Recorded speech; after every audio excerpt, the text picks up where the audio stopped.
Today, ang gagawin ko po ngayon na video ay tutorial how to put ads in YouTube videos more than 10 minutes. So now, nandito po tayo ngayon sa ito po, YouTube Studio. Punta po tayo sa YouTube Studio.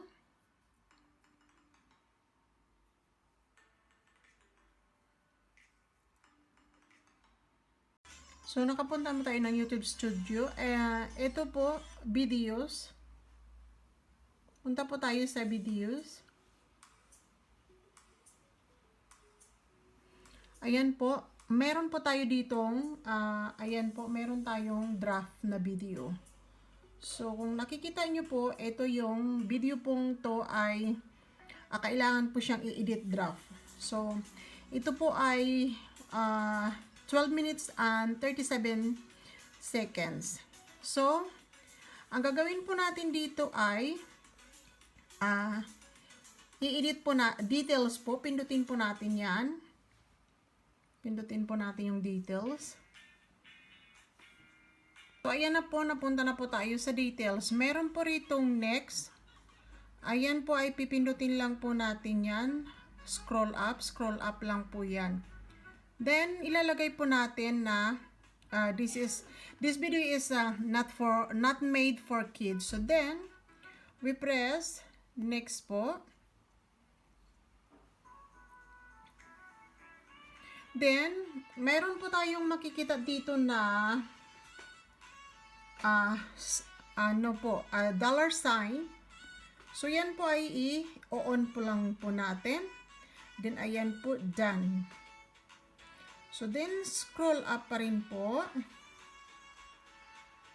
Ayan, i-scroll up po natin yan. Ayan po, scroll up, scroll up, scroll up, scroll up, scroll up. Then, next pa rin po. Ayan, so, scroll up natin. Scroll up, scroll up, scroll up, scroll up. Ayan. So, dito po, ayan, meron pong nakalagay na none of the above. So, ayan po ay i-click po natin. Ayan. So, pagka click na po natin yan.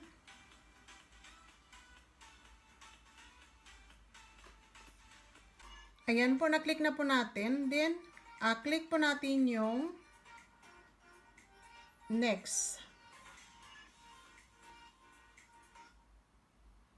So, click po natin yung next. Then, meron po tayo dyan makikitang add screen at saka add promote during. So, ayan po. Wala po tayo dyan na pipindutin. Ang gagawin pa lang po natin is next. So, pipindutin pa rin po natin ito ng next. Ayan. Ayan. So, then, scroll down. Then, save po natin. Ayan po, nakasave na po siya. So, ayan na po, nakasave siya. So, then, nandito na po tayo. So, mayroon na po siyang, nakikita nyo na po, may dollar sign na siya. So, ang gagawin po natin dito ay, maglalagay po tayo ngayon, mag-a-add po tayo ngayon dito ng ads. Yun ang gagawin po natin. Mag-a-add po tayo ng ads. So, ito, ayan po. Place natin, ang gagawin natin dito is, ayan, after ng video, then, place manually. Madali lang po siya. Ayan po. Maglalagay po tayo ng ad breaks. Ayan. So, ayan na po. Nandito na po tayo sa may ad breaks. Ayan. So, gagawin po natin ayan. Then, ayan po. Nakikita nyo po. So, maglalagay po tayo dito. Kung nasa sa inyo po kung ilang minutes po, kung ilan ang gagawin nyo. So, ayan. Then, ayan, ad break. Then, ayan na naman po. Gano'n na naman. Ayan, lagay na naman po, ad break. Maglagay po kayo kahit ilan po yung ads na ilalagay nyo dyan. So, nasa sa inyo po yan. Ayan po. So, ayan po. Add another. Ayan. Ayan po. So, ayan, finish na po. So, lagay po natin press po natin tong continue. Then, save po. So, ayan na po. Tapos na. Meron na po tayong ads. So, yung palabas po natin na 10 minutes, more than 10 minutes. So, ayan po. Napakadali lang po na maglagay po ng ads. So, back tayo po sa ating channel. So, ayan po. Check po na natin yung ating video. Ayan, nakikita nyo po yan. Ayan.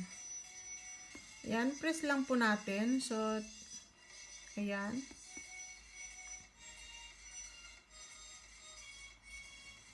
Ayan na po. So, ayan na po siya. May dollar sign na po siya. At saka, ayan na. Napakadali lang po siyang gawin. So, I hope po na meron po kayong natutunan sa aking tutorial. Sinishare ko lang po yung aking kaalaman. Thank you so much for watching. And hope meron po kayong natutunan sa aking tutorial. Bye!